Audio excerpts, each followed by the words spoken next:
В выходные шошма разлилась так, что заставила понервничать жителей сразу нескольких сел района. Как видно по этим кадрам, с высоты вода вплотную подобралась к автомобильным дорогам и затопила приусадебные участки.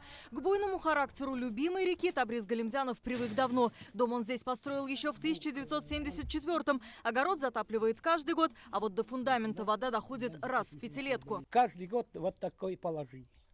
Ничего.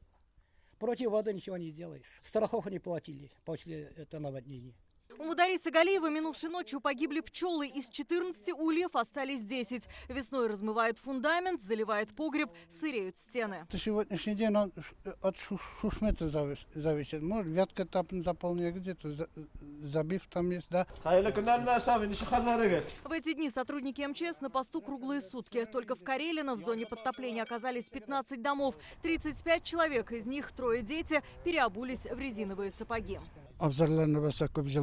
Это еще воды немного. Бывало, что скот приходил спасать. А эта вода только начало. Сейчас в лесу снег тает. Все сюда стечет. В исполкоме сетуют на раннюю весну и обильные дожди. Сейчас высота воды в Шошме достигла рекордных значений – 6 метров, рассказывают в районе. Было укрепление берега реки Шушма. Также в настоящее время, в прошлом году мы начали, в этом году завершим проект расчистки и выпрямление русла реки Шушмы. Вот каждый год у нас в погребе такая вода.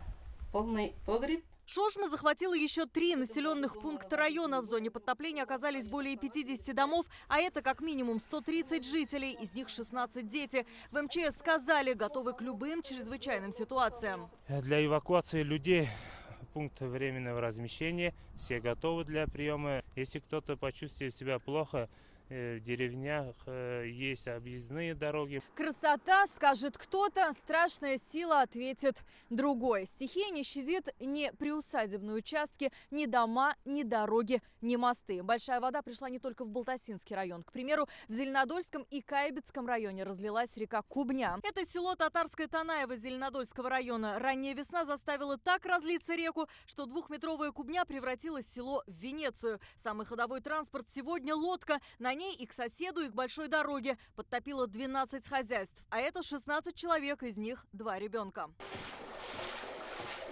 Во двор Рашида Габдрахимова вода только прибывает. Местами ее высота достигла 40 сантиметров. Пока дома сухо, помогают самодельные укрепления из кирпичей. Лишь бы только внутри дома вверх пола, чтобы не вышло. Вот 2 года подряд мы дома ходили в резиновых сапогах. Высота воды в реке больше 5 метров. Неделю назад мы здесь были. Наш корреспондент Иван Сарафанов показывал: 6 метров – критическая отметка. Все канавы здесь, которые Танаева, трубы, перепускные и прочее, тоже все было благовременно сделано. На следующий год вокруг деревни построят дамбу. Этого решения здесь ждали десятилетиями. Так что жители могут быть уверены, такую картину они больше не увидят. В настоящий момент выделены денежные средства в размере 89,8 миллионов. Ускорили работы. Контракт заключен. Сегодня в списке пострадавших от паводка и некоторые жители села Турминское Каибецкого района. Вода добралась до 4 участков. Тонет скотина. Лично у нас только 12 кур утонуло. В селе Качелино-Варский из-за повышения уровня воды в Казанке подтопил участок моста. В Агрызском – 1 низководный мост. В Алькеевском районе в селе Старое Камкино остался под водой участок дороги. В Апастово река Була затопила дорогу села Чатбаш. Жилые дома и социально значимые объекты в зону потопления не попадают. Транспортное сообщение с населенными пунктами не нарушено. Вопросы жизнеобеспечения населения заблаговременно решены, эвакуация жителей не требуется.